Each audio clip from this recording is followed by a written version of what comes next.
The broadcast is now starting. All attendees are in listen-only mode. Hello. Welcome to our IT Unity webinar series using Azure Active Directory to secure your apps. My name is Paul Schaeflein. I'm the host of the series. We're going to be doing 3 different webinars. Today we're covering Introduction to Azure Active Directory. A couple weeks from today we'll go further in integrating Azure Active Directory into your applications. And then we'll wrap up at the end of the month with a session on advanced Azure Active Directory topics. The details of all those can be found at the IT Unity website with a little bit further details. But today we're going to just talk through about introducing to getting started. A little bit about me. Again, my name is Paul Schaeflein. I'm a longtime SharePoint developer and solution architect. I do speaking events such as this, as well as conferences, and do some training and mentoring. I'm a Microsoft MVP for Office 365 after having spent a few years in the SharePoint server area, so I've successfully moved to the cloud like many of my clients have. And so I'm happy to be able to talk to you today. Again, our goal for today is to give an introduction to Azure Active Directory. And so we'll go through, I've got some slides together, we'll go through and we'll launch the portal interface and do a little bit of dabbling in Visual Studio today. Again, just to make sure we do a good level set so everyone understands the topics and the definitions and the words that we're talking about when we get into more depth in the follow-on sessions that we have planned. So specifically, our agenda for today, I'm going to review a bunch of the capabilities that are provided by Azure Active Directory. There's lots of things in there. Most people are familiar with users and groups, but there's a lot more to it. So we'll go through all those different capabilities. And we'll talk a bit about how those capabilities can improve your applications. Why use Azure Active Directory? What is it that they're doing that you shouldn't do, or can they do better than you? And then we'll go through what I'm calling the alphabet soup. There's lots of security standards, and obviously there's lots of acronyms in the computer industry. We love acronyms, so there's many, many things that we have to understand there. So we'll go through and we'll talk through what all these are and when they should be used and when they're relevant. Then we'll go through and talk about ways to find your tenant or provision a tenant in Azure Active Directory, which is part of the Azure thing. And then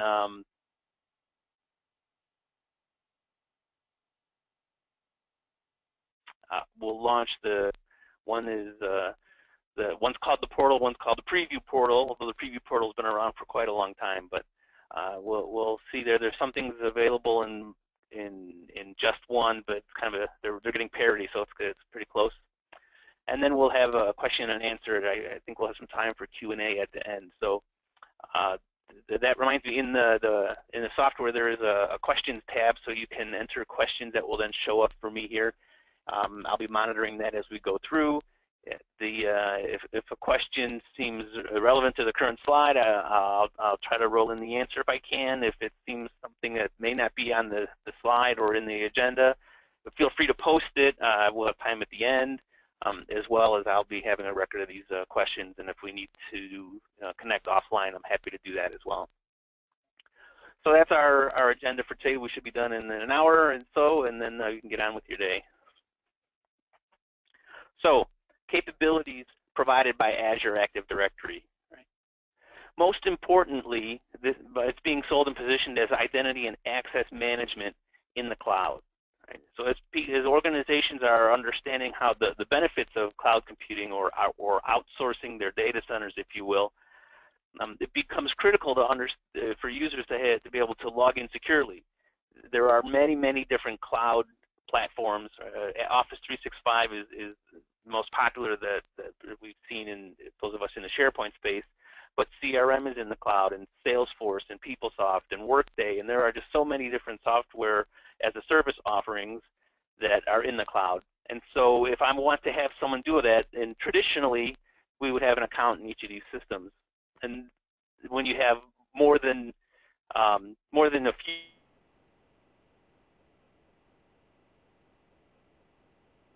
few systems with more than sticky notes, and we certainly don't want the credentials lying around on a desk somewhere. So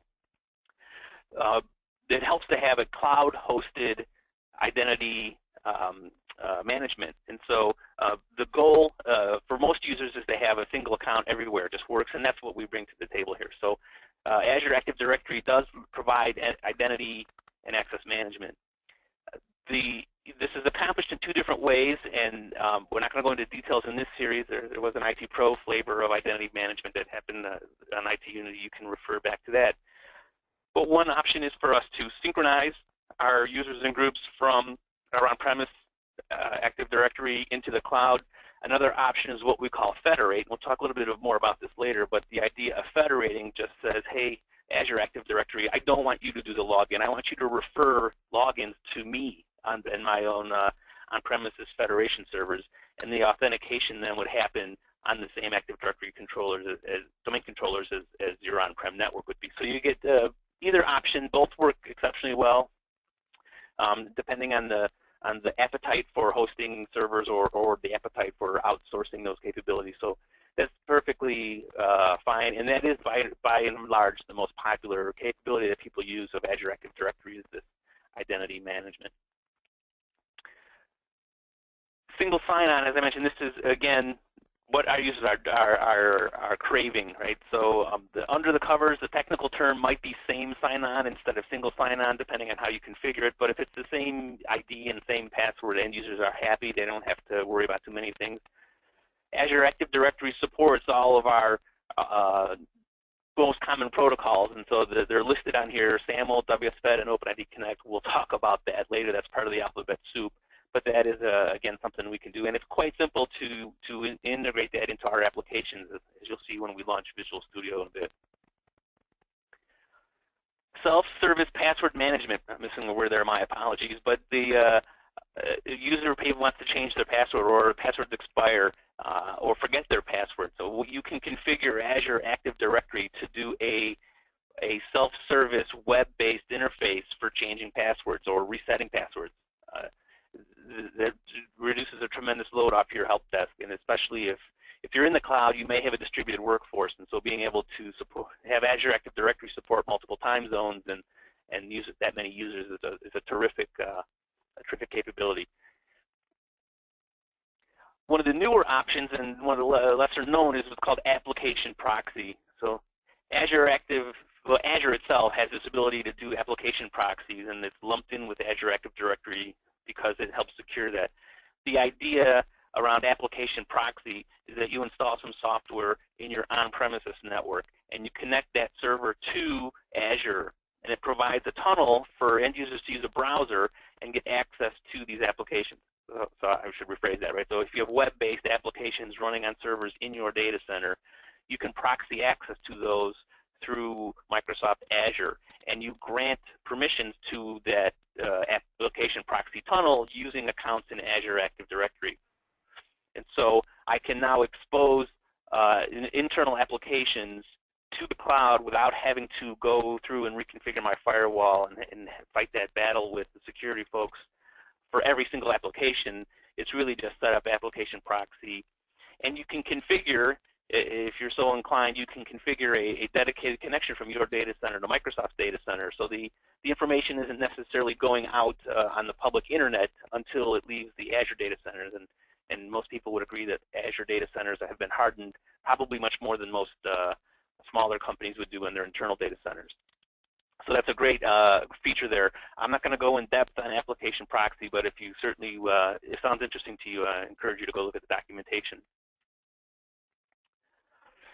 There are some premium versions of Azure. There is a premium version of Azure Active Directory in which you can then sign up for, and obviously you have to pay additional fees for. But part of that is allowing self-service group management. And those of us who are familiar with SharePoint groups, right? So a site owner or site collection administrator can create groups and add and remove members into SharePoint groups. Well, the premium SKU of Azure Active Directory allows that same capability to update groups and group membership in the Azure Active Directory container. So that's something that may be worthwhile if you want to have group membership apply to things other than just SharePoint. One of the most popular requests that I hear about is multi-factor authentication. And the idea around multi-factor authentication is that I have more than one way to authenticate the current user. We're all familiar with the username and password, and that is one factor. I know something. But then in addition, I can add in this multi-factor to say I need to bring something with me, for example, a phone, or I have an email address, and I prove that. And so if you're using Azure Active Directory Premium, you can configure this multi-factor authentication. It allows for text messages, it allows for emails, it allows for an application running, or an app running on the mobile device. And whatever your flavor is, and however many factors you'd like to do, you can configure that as well per user if as is required, or a subset of users. Again, that's more of a premium thing. You have to pay extra for Azure Active Directory. And I'll talk a little bit more about the different SKUs that you can do. But the idea here is that if I want something more secure than just a password, I can certainly enable that. We mentioned there is self-service password reset. Well, in addition, if you are synchronizing your accounts from your on-premises directory into Azure, you will ideally would like that to be synchronized in both directions, right? So if you have the premium SKU, you can configure right back of the password. So when a user changes their password using Azure's self-service facility, that changed password would then synchronize back up into your on-premises directory. And lastly, a capability, and this is what we'll look at today as part of our intro, is the Graph API. Now, there's a lot of talk about Graph, a lot of talk about API. In the context of Azure Active Directory, Graph API means I can write code to inspect the user properties of the user, or inspect their group membership, and I can, with sufficient permissions, I can add and delete cloud users and cloud groups as well. So we'll talk a little about that, and we'll show you how that works real quick. It's pretty straightforward with the API and the libraries that are provided by Microsoft. There are a bunch of capabilities that are still in what they call preview. So preview means it's kind of beta. One of the most, I'm sure to be more popular, is what they call an administrative unit. So you can think of this as kind of like an OU inside the directory, but the point being, if I create an administrative unit, I can create one for the accounting department, and I can delegate administration of users in that unit to somebody else. I don't have to make them a domain administrator for them to make changes to the Active Directory. They'll get this more granular set of control, similar to what we see in SharePoint groups.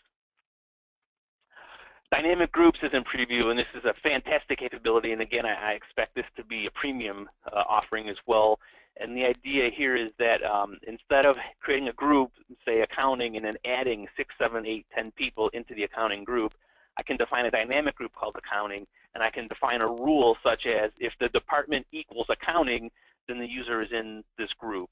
And that expression, or that validation, is evaluated at runtime. So today, if I log in on my account, my department is IT, I'm not in the accounting dynamic group. But if I go and change my Active Directory property and then connect again, it would show that I am a member of that group.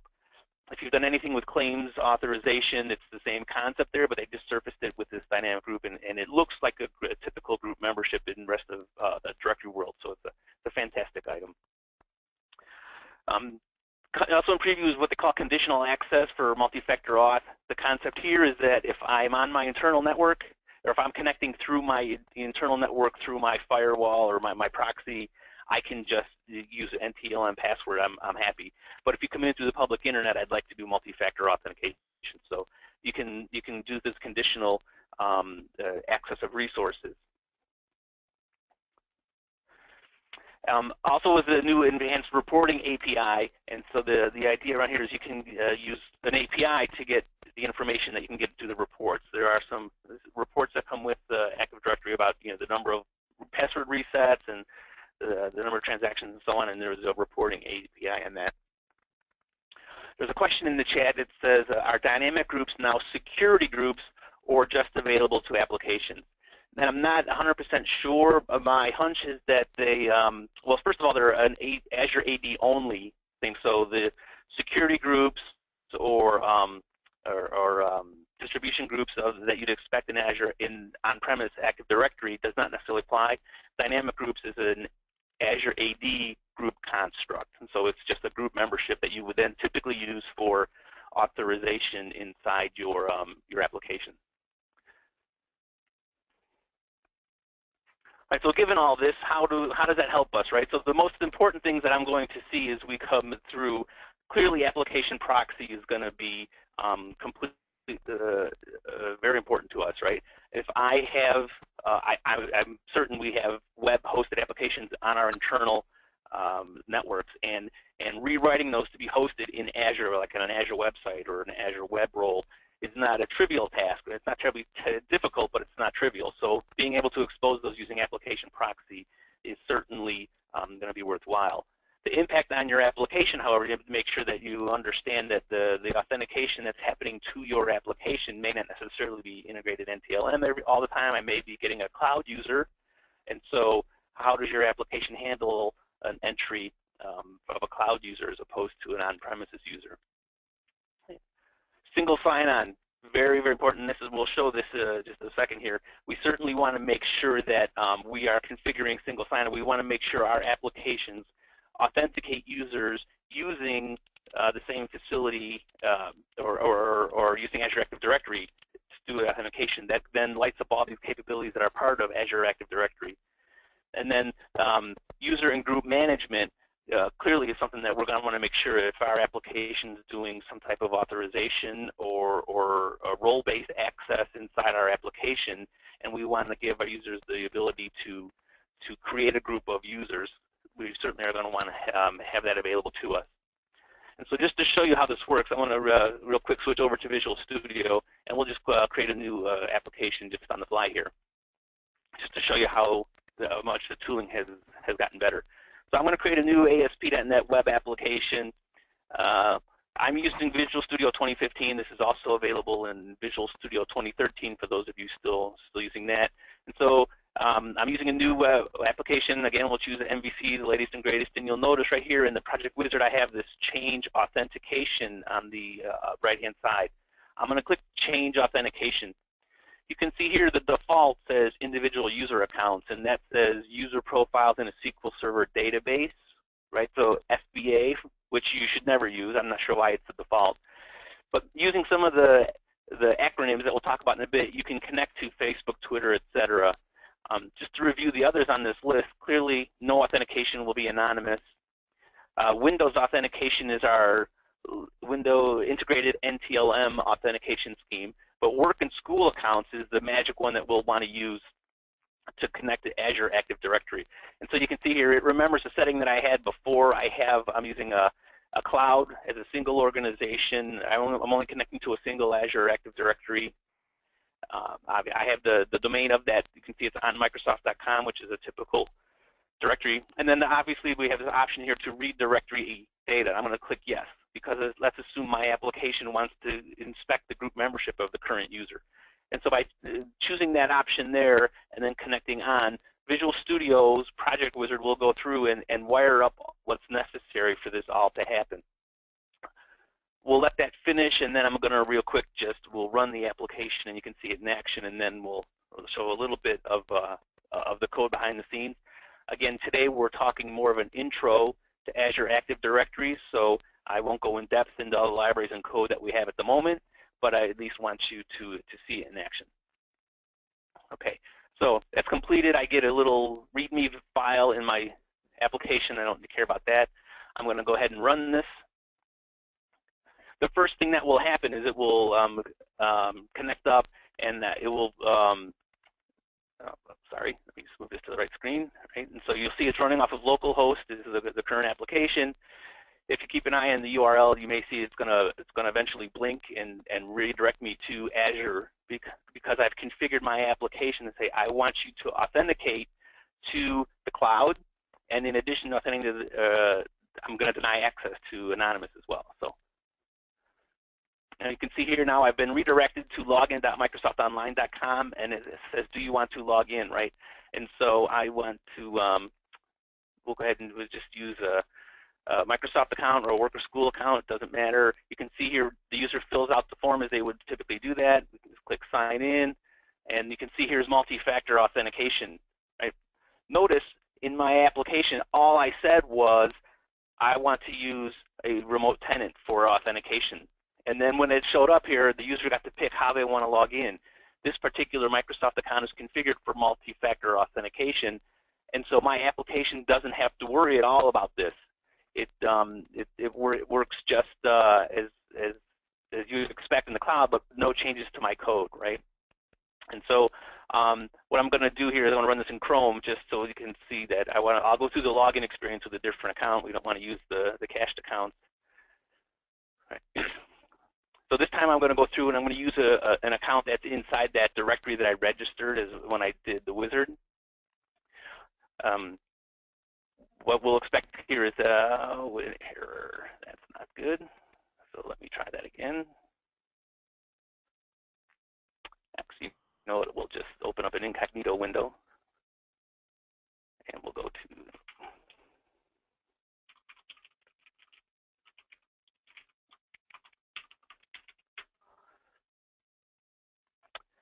and we'll try this again.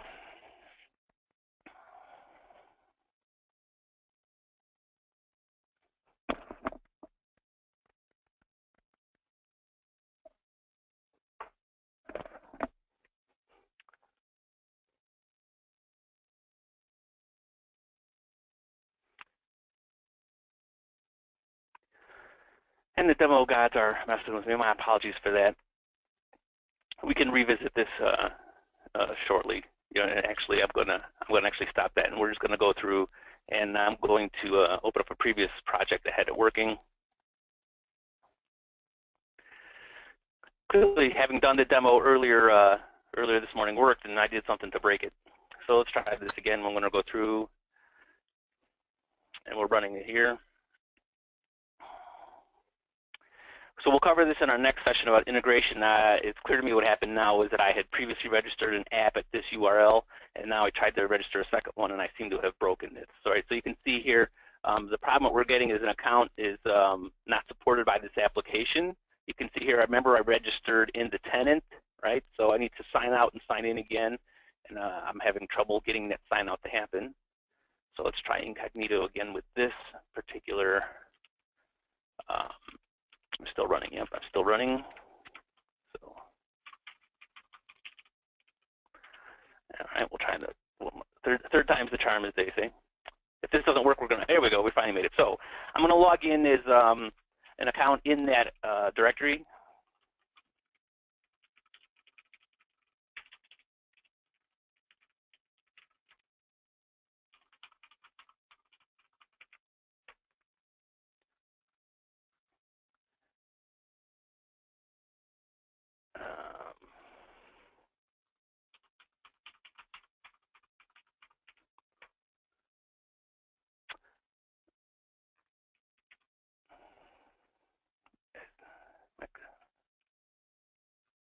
Oh goodness, on Microsoft.com.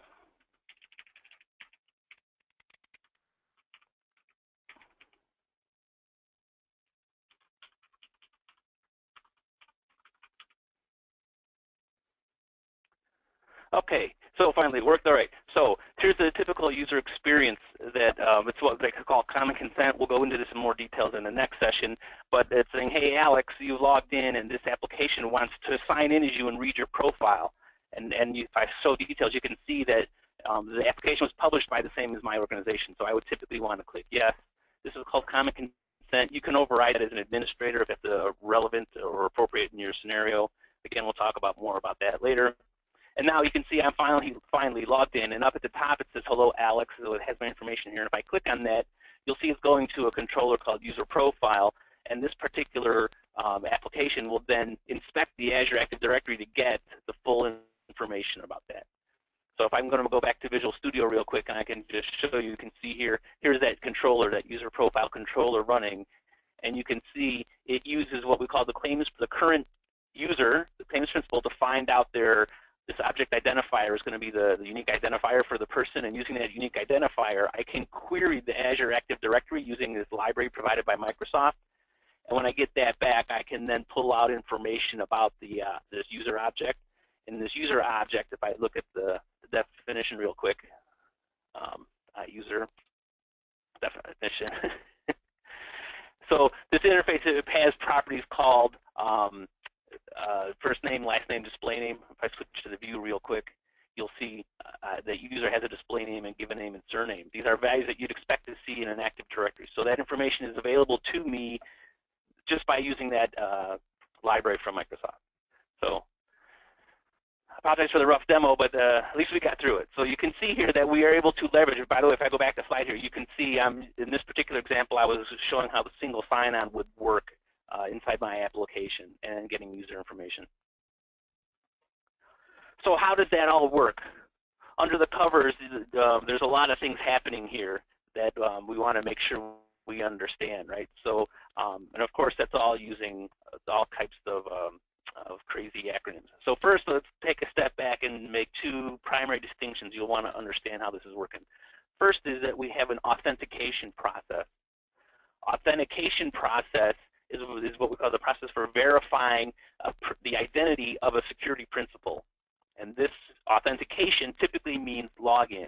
And if I'm a user, I have a username and a password. And maybe I have multi-factor authentication. Right? In addition, now, we need to consider applications as security principles as well. So an application will have an ID and a password, or or what they call them app ID and app secret, or client ID and client secret. But again, it's a name and a password that identifies the application or the security principal to some verifying authority. So that's the authentication process. This is what we want to outsource, if you will, or push that out of our app into Azure Active Directory. Do you need to be writing code to authenticate users, or is there some other mechanism available in the internet that might be a little bit more secure than you? That's what authentication is. Authorization is a decision made by an application to determine if the principal has access to a specific resource. And authorization is typically written inside your application. Those are rules that match your business requirements. And so we want to make that distinction between authentication and authorization. And you can see in parentheses I have the shortened name, auth-n or auth-z. Right? So that's the difference between the two. So when we're going through and we're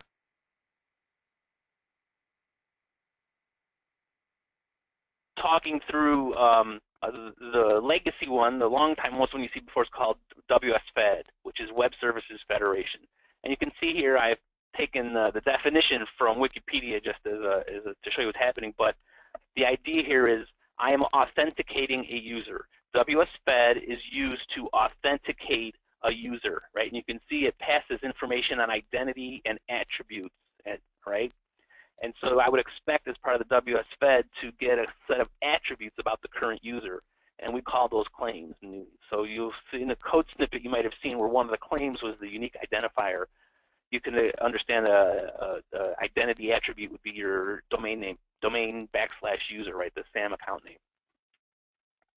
WSFed leverages a data format called SAML, the Security Assertion Markup Language. And again, this is XML based, and it's used to pass that data. If you can remember, we're brokering information on identity and attributes. How is that passed back and forth?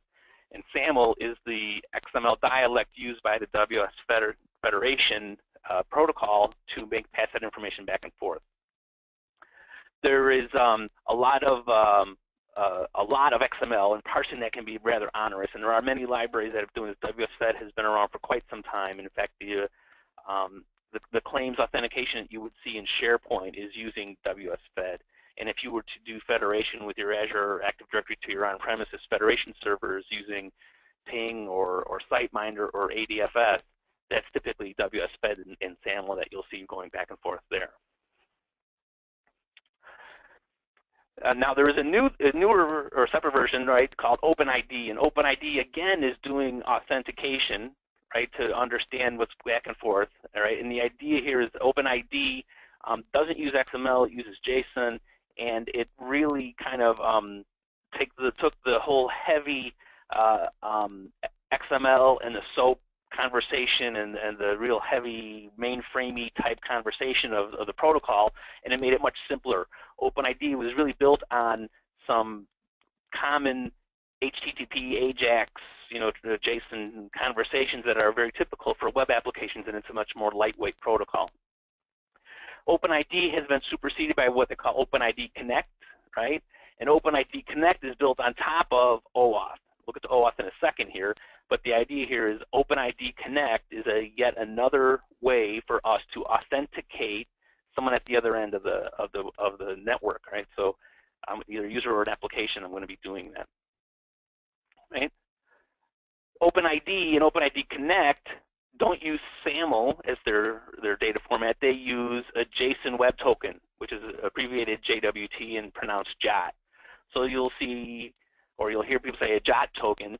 It is similar information as what we saw in SAML. The difference is the data format is JSON instead of XML, which makes sense. If I'm doing some web or JavaScript-based programming, it's much simpler to parse a JSON object as opposed to parsing XML. So that is what you'll see in these OpenID or OpenID Connect framework is the JSON Web Token. So we mentioned that OpenID Connect is built on top of OAuth. So OAuth is a different standard, stands for Open Authorization, and this is used for authorization. This is different, right? So we're not authenticating a user. The OAuth protocol isn't designed to say, this is really Paul, here's Paul's password. It is designed for an application that has resources to delegate the decision about whether someone has access to a resource to some third party. Right? And again, the idea here, what we end up seeing is that I have my code, my application is configured and trusted by an authorization server, and that authorization server probably also does authentication as well. And so in my application, I can say, hey, if you want to access a resource, I'm not going to let you access that resource until I know who you are, and I'm sure that you're allowed to do that. And the typical example I see is a photo printing website, right? If you have photos in OneDrive and you want to have some external third party print the photo out of OneDrive, I don't want to give that printing application the password to read my OneDrive because they might do something I don't like, such as delete files or upload viruses and so on. But I do want them to access the information. And so OAuth helps broker that delegated access without sharing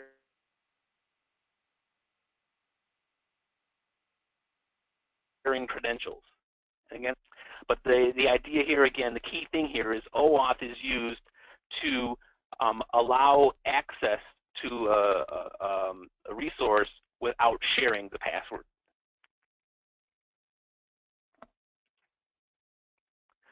So that's our alphabet soup, right? Again, we have WSFed, we have OpenID Connect, and we have OAuth on top of all that.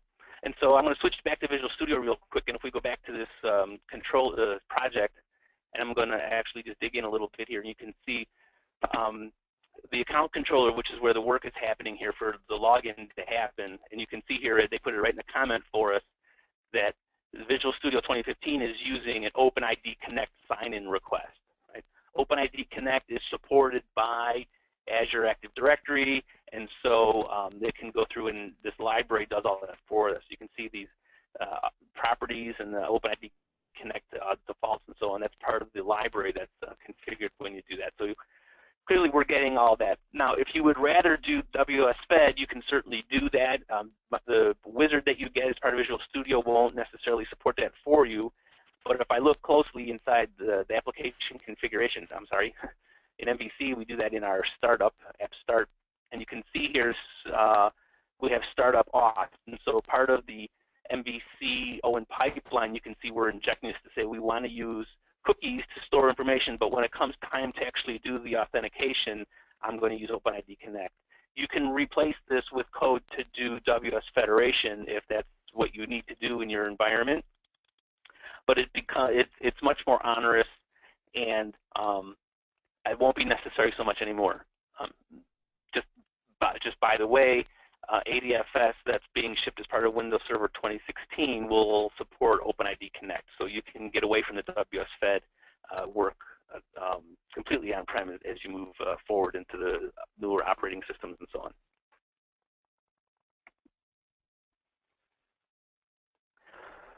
So we love Azure AD. It's got good things that we want to do. How do we get started on doing that?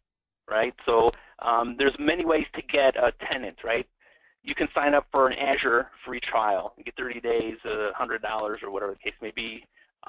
You get an Azure subscription as part of your MSDN benefit if you have MSDN, which again gets you a monthly allocation of dollars, use it or lose it.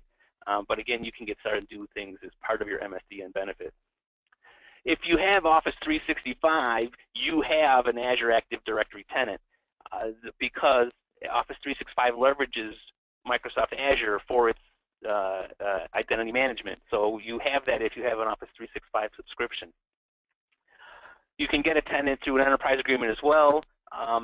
If you have an enterprise agreement, your enterprise administrator can then have access to or can issue subscriptions that are then built as part of that EA. So I'm not going to go into details on that, but it's available to you through an EA agreement. I've done that before, so you can see that. By far, the enterprise is less popular, but free trials and MSDN benefits are by far the most popular. Many people are saying, well, we have Office 365, so I can do Azure, and I'll show you the difference in how those work. One thing I want to make sure you have available here as you look at the recording or the slides, there is a way, if you have an Office 365 subscription, you can link that to an Azure Portal. You don't necessarily need to use the Azure Portal to maintain users in Office 365. If you go into your portal.office.com, you do the administration portal, there's a users link, and it shows users and groups in your directory inside the Office 365 interface. The Office 365 team wrote that interface to help make this a little bit less confusing to your typical small, medium business users. But those of us in IT who understand this might want to have more full feature capabilities that have come with the Azure Portal.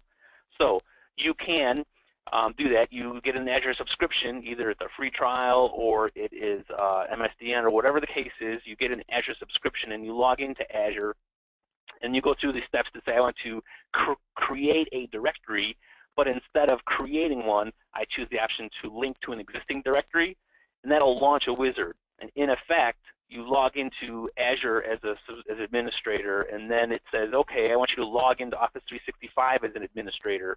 And once you do that, the wizard says, oh, you have permission to both of those.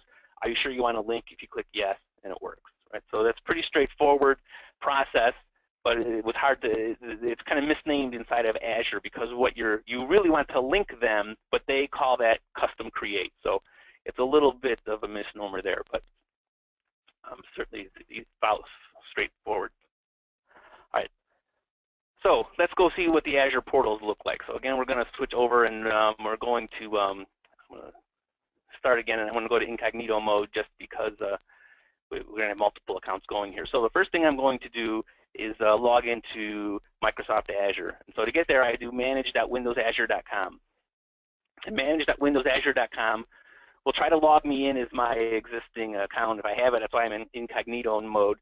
So first I'm going to log in as a full-featured administrator on a tenant that I have.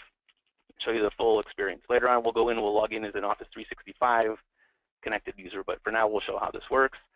So I'm logging this in. Yep, it is. Let me look.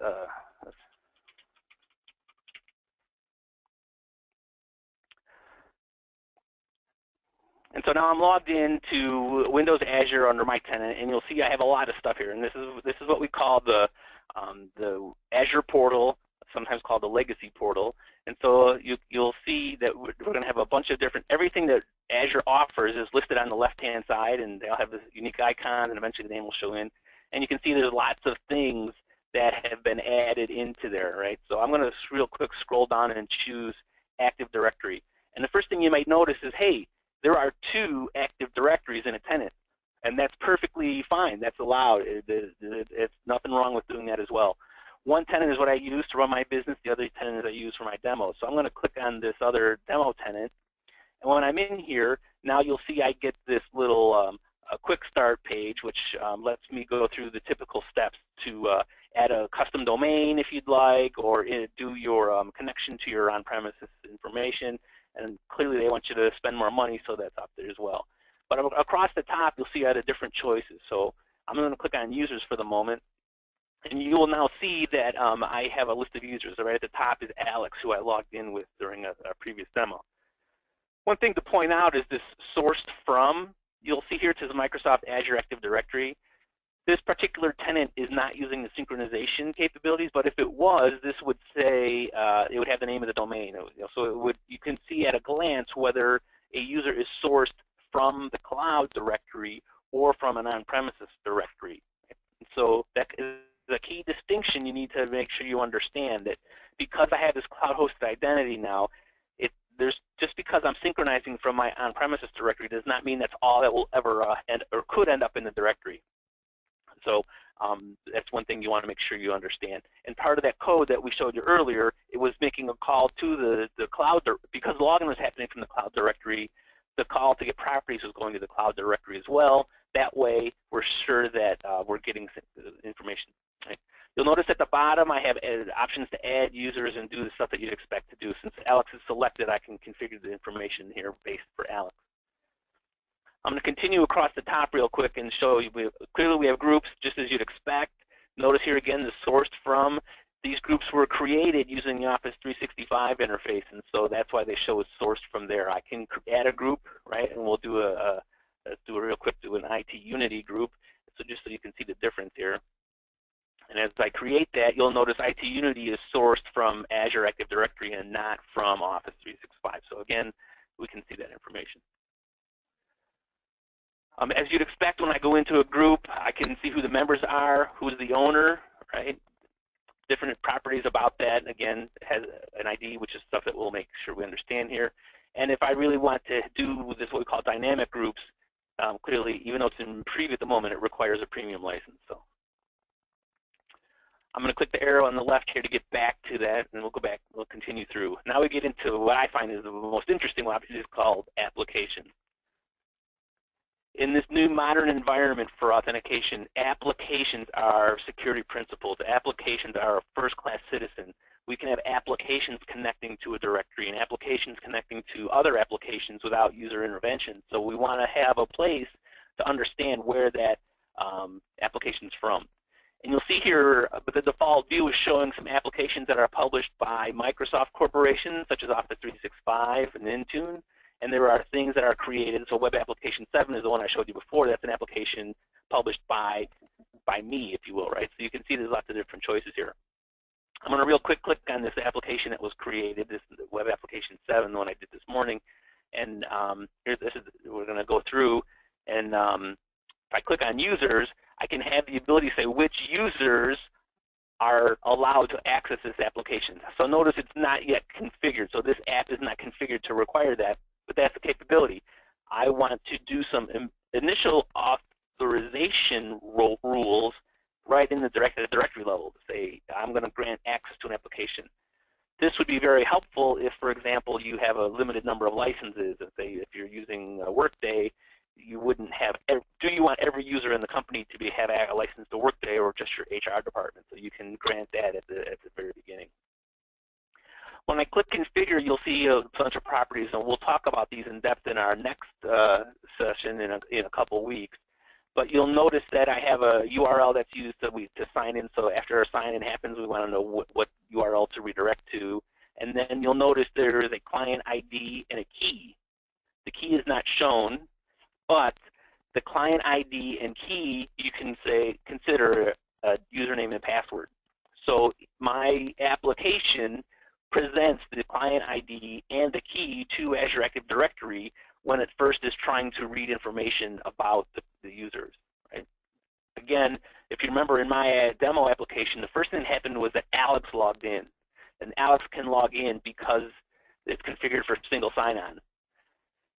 But in addition, the application wanted to read information from the directory, so the application has to have a client ID and a client secret. So in Visual Studio, they stick that in web config.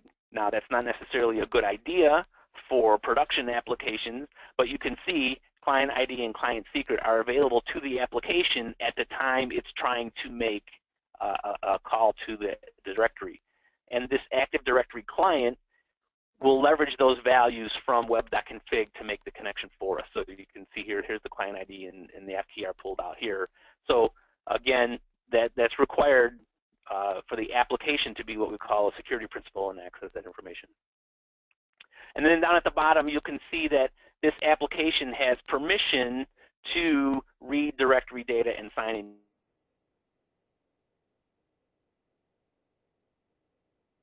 users, if Office 365 SharePoint, right? So if I select that, and this is your typical Office 365 development that there's a lot of prior art on that as well and documentation, but you can see here where I would expect to be able to read site collections and so on.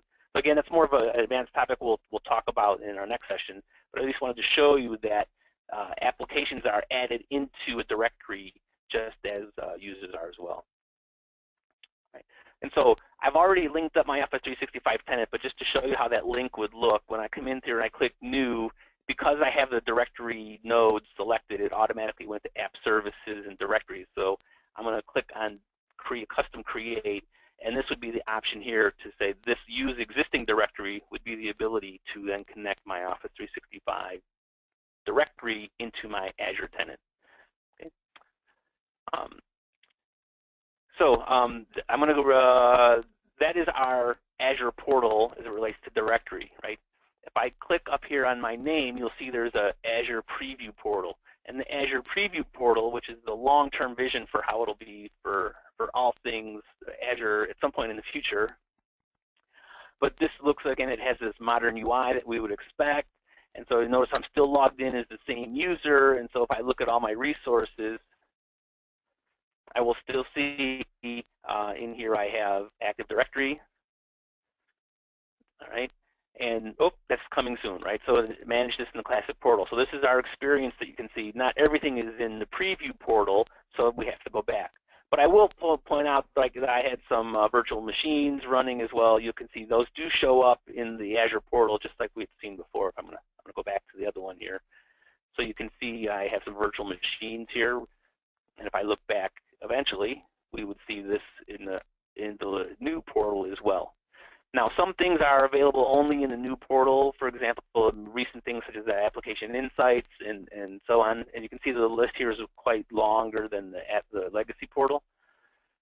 And clearly, we're having an issue, so this didn't work. But the idea here is we have these two portals, and sometimes you'll use the classic portal, and sometimes you'll use the newer one.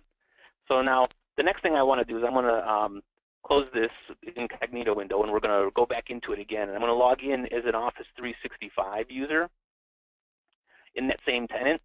So we come back to Manage, Windows Azure, and now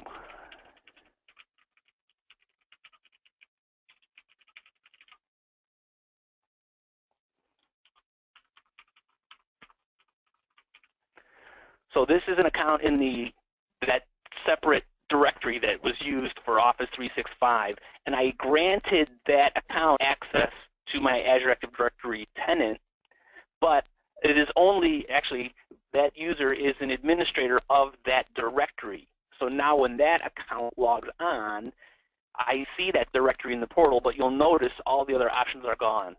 So Azure now understands this role-based access to say this particular user has full control over the directory, but not anything else. And so when that user logs in, I can now get into the directory. And if I click into this, it's the same user experience. I still have Alex as a user. I should have my IT Unity group here. In fact, we don't have anybody in there, so let's just add Alex for the moment, right, to see how this works. And so everything works just as we'd expect, right? Again, applications, all that same information is here as well, right? So there's still Web Application 7, it's still allowed, right? So you get a different experience depending on the user that's running, right? So I'm going to also real quick now, using the same admin account, I'm going to go to the Office 365 portal.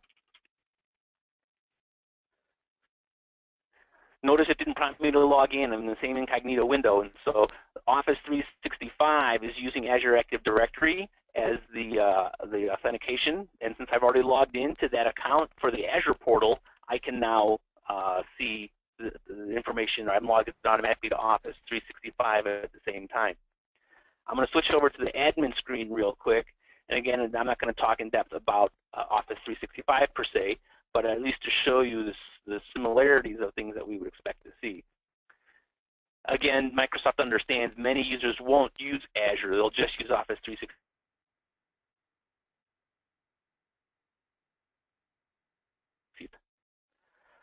I'm expecting to see Alex.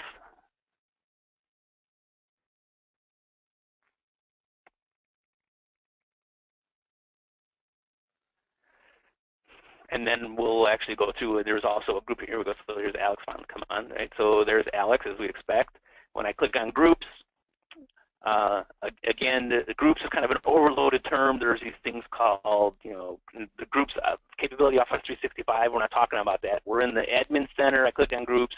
You'll notice I have the IT Unity group, and if I look, it has one member. Again, this is Office 365 pages that are consuming the exact same Active Directory. So that all looks as I expect. And then later, another addition to Office 365 recently is under the admin section, there is an Azure AD link here. And by clicking this, it'll open up a new browser tab that'll go to portal.manage.windowsazure.com, and it knows the directory that I've logged in with. And so what I expect to see here is the same, again, experience I'm seeing because this account has only access to one thing. That's what I see. So I get the ability to come from Office 365 into Microsoft Azure to understand all that information here. Okay, and so that is our quick overview of. Oh, I'm sorry, I didn't show this. I meant to go into this before. Inside the Active Directory, here is our multi-factor auth providers, right? So I can configure a new one. The idea here is that I can a new provider, and it's not showing it to me. This is where we would configure the different providers. The providers, again, being a text message, email, and so on. Oh, I'm not logged into the right account. My apologies for that. And another option in part of the directory is the rights management. Again, I didn't go into the detail on that, but you can activate that by saying when the document is forwarded, make sure it's not printed or so on. That's all included as well. So that's our overview of Azure Directory, Azure Active Directory. That's the last slide we have here. Yep. So I'll be online here monitoring questions here. We've got 7 minutes yet to go. So thanks for your time. I just want to put up this slide here. You can see 2 weeks from today on September 16th at the same time, we'll be doing the second of these sessions, integrating Azure Active Directory. We'll go more in depth about how to do the coding. I did file a new project and it ran a wizard, what the wizard's doing, and what capabilities you might want to do for your application to do its work there. So thank you, and I hope to see you in 2 weeks. And again, I'll be monitoring any questions that may arise.